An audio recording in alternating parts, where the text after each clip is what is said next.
दोस्तों, कांग्रेस नेता राहुल गांधी ने काल बड़ा ऐलान कर दिया है। दोस्तों, काल कांग्रेस नेता राहुल गांधी वोट चोरी लेकर फिर से दबाव मचा दिया है, यानी इलेक्शन कमीशन के ऊपर काफी ज्यादा दबाव डाल दिया है कांग्रेस नेता राहुल गांधी ने। राहुल गांधी ने कहा 2029 तक भारत का प्रधानमंत्री नरेंद्र मोदी रहेगा, लेकिन उससे पहले कभी भी वोट चोरी होने नहीं देंगे। यह बात राहुल गांधी ने कहा। और राहुल गांधी और एक बात कहा, उन्होंने कहा सीआईडी इलेक्शन कमीशन के ऊपर दूर रहा है, यानी सीआईडी अभी भी इलेक्शन कमीशन कहा है वह पता लगाने के लिए काफी ज्यादा परेशान रहे, लेकिन कभी भी सीआईडी उनको गिरफ्तार कर सकते हैं। कांग्रेस नेता राहुल गांधी ने कहा वोट चोरी हमेशा ही अगर ऐसे ही तरीके से होगा तो हिंदुस्तान की संविधान जो है, जो बाबा साहब अम्बेडकर ने जो संविधान दिया है, वो संविधान खतरे में है। भारत का संविधान बचाने के लिए 140 करोड़ लोग लगना पड़ेगा। यह बात कांग्रेस नेता राहुल गांधी ने कहा। सबसे पहले राहुल गांधी एक दिन वोट चोरी इशू के ऊपर राहुल गांधी को गिरफ्तार कर ली गई, लेकिन कुछ घंटे के बाद छोड़ दिया। लेकिन फिर से राहुल गांधी ने कहा वोट चोरी हमेशा ही रहेगा, हमेशा ही वोट चोरी के इशू पे बात रहेगा। ये बात कांग्रेस नेता राहुल गांधी ने कहा। इलेक्शन कमीशन और भारतीय जनता पार्टी जैसे मिलकर वोट चोरी कर रहा है, ऐसे वोट चोरी हिंदुस्तान में नहीं करने देंगे। ये बात कांग्रेस नेता राहुल गांधी ने कहा। मतलब हिंदुस्तान में हर एक चीज में जीएसटी ये सभी हटाना पड़ेगा और वोट चोरी बदलना पड़ेगा। कुछ दिन बाद बिहार में विधानसभा चुनाव है और विधानसभा चुनाव से पहले अगर ऐसे ही तरीके से वोट चोरी होते रहे तो हिंदुस्तान का संविधान खतरे में है। यह बात कांग्रेस नेता राहुल गांधी ने कहा। राहुल गांधी ने क्या क्या कहा दोस्तों देख लीजिए, और वीडियो में लाइक करके चैनल को सब्सक्राइब करना। राहुल गांधी क्या कह रहा है चलिए सुन लीजिए। बबीता चौधरी जी का इन्होंने एक नाम डिलीट किया, यहां खड़ी है बबीता जी, यहां है सूर्यकांत जी, यहां है, आ जाइए जरा स्टेज पे, एक सेकंड आ जाइए। ये दोनों खड़े हैं यहां पे, सूर्यकांत जी, बबीता जी। इनको मालूम ही नहीं कि इन्होंने डिलीट किया। Thank you. नागराज जी, इन्होंने 2 एप्लीकेशन 36 सेकंड में फाइल कर दी है। और मजे की बात देखिए, ये 4 बजे सुबह उठ के फाइल कर रहे हैं। पता नहीं क्या हुआ, 4 बजे सुबह कहा कि भैया मैं 2 वोटर को डिलीट करूंगा, और कितने 36 सेकंड में डिलीट कर दिए, फिर सो गए।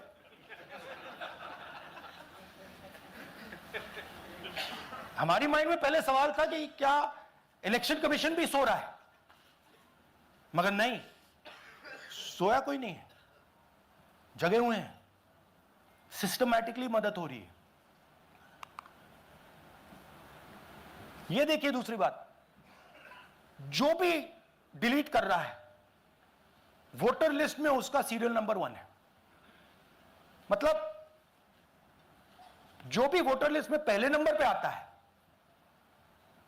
वही डिलीट कर रहा है।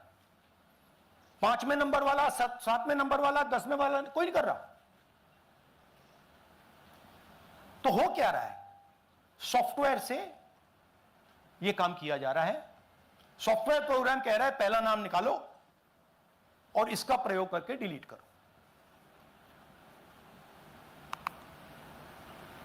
टारगेटेड डिलीशंस हो रहे हैं। कांग्रेस पार्टी पर आनंद में अटैक किया। टॉप 10 बूथ्स जहां सबसे ज्यादा कांग्रेस की स्ट्रेंथ थी वहां टारगेट किया। और 2018 में पिछले इलेक्शन में 10 में से 8 बूथ कांग्रेस पार्टी जीती थी, और इन 8 में से इन्होंने 6000 लोग उड़ाने की कोशिश की। ये कोइंसिडेंस नहीं था, ये प्लान था और ये सेंट्रलाइज तरीके से किया जा रहा है। अब मैंने बहुत बड़ी बात बोली, चीफ इलेक्शन कमीशन के बारे में मैंने बोला कि यह व्यक्ति वोट चोरों की रक्षा कर रहा है। जो भी मैं यहां बोल रहा हूं 100% प्रूफ के साथ, सबूत के साथ बोल रहा हूं। और मैं अभी आपको दिखाना चाहता हूं कि मैं ये शब्द क्यों बोल रहा हूं और किस बेसिस पे बोल रहा हूं। आपको अपनी आंखों से ये दिखेगा। कर्नाटका सीआईडी ने केस चालू किया कि ये वोटर कौन है, ये फोन किसके हैं, ये आईपी एड्रेस क्या है, ओटीपी कहां गया, इन चीजों के बारे में इन्वेस्टिगेशन शुरू होती है। कर्नाटक सीआईडी ने हिंदुस्तान के इलेक्शन कमीशन को 18 चिट्ठियां लिखी हैं। हमें आप ये इंफॉर्मेशन दीजिए, बिल्कुल क्लियर है, डेस्टिनेशन आईपी दीजिए, डिवाइस डेस्टिनेशन पोर्ट दीजिए, ओटीपी ट्रेल दीजिए, फोन नंबर्स दीजिए, फोन नंबर्स के मालिकों के नाम दीजिए। क्लियरली पूछा है, नो आंसर। 18 चिट्ठी CID Karnataka, no answer from chief election commissioner, no answer from election commission. Timeline देखिए,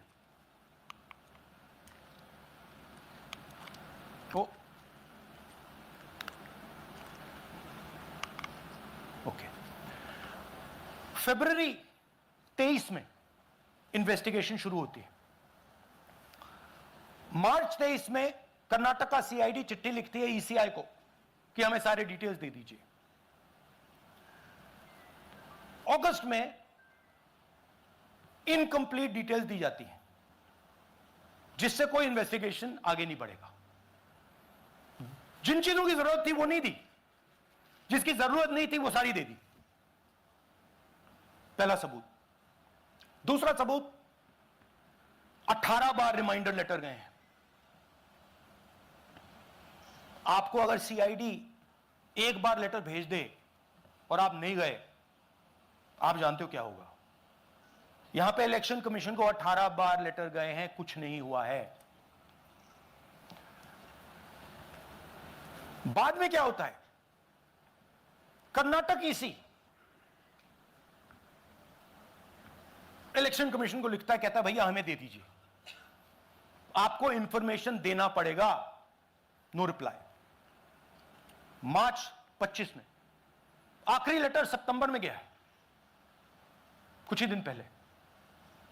नो रिप्लाई फ्रॉम ईसी। यह है सबूत कि ज्ञानेश कुमार जी वोट चोरों की रक्षा कर रहे हैं, और यह ब्लैक एंड व्हाइट सबूत है, इसमें कोई कंफ्यूजन नहीं है कहीं।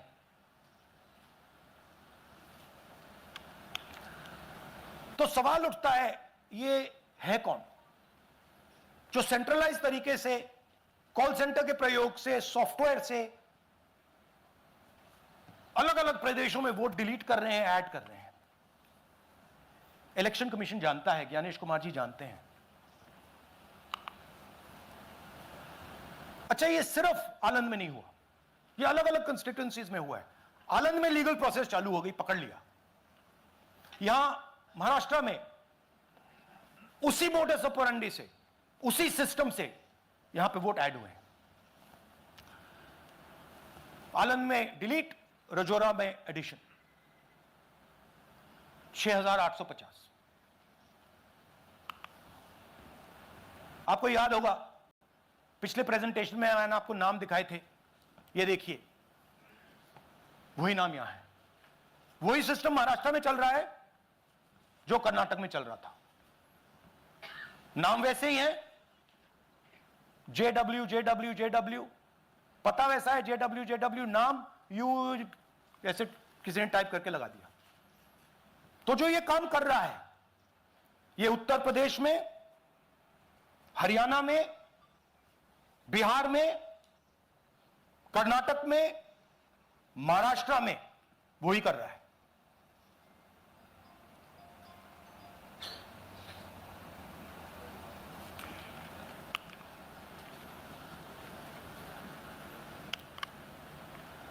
तो हमारी डिमांड है, ज्ञानेश कुमार जी, आप अपना काम कीजिए। आपने ओथ लिया है, आप हिंदुस्तान के चीफ इलेक्शन कमिश्नर हैं, आपसे ये बात कांग्रेस नेता राहुल गांधी ने कहा। आपको क्या लग रहा है हिंदुस्तान में ऐसे वोट चोरी हो रहा है? तो मुझे कमेंट करके जरूर से जरूर बताना। और राहुल गांधी ने कहा, आने वाले समय में अगर वोट चोरी ऐसे होते रहेगा तो ज्यादा से ज्यादा वीडियो ऐसे ही करते रहेंगे। यह बात कांग्रेस नेता राहुल गांधी ने कहा। मतलब हिंदुस्तान में ऐसे ही वोट चोरी इलेक्शन कमीशन कर रहा है और इलेक्शन कमीशन बीजेपी के साथ दे रहा है। मतलब हिंदुस्तान में वोट चोरी करने नहीं देंगे। यह बात कांग्रेस नेता राहुल गांधी ने कहा। वीडियो इतना समय देखने के लिए बहुत बहुत धन्यवाद। चैनल में नए हैं तो चैनल में सब्सक्राइब करके वीडियो में एक लाइक करना। जय हिंद, जय भारत।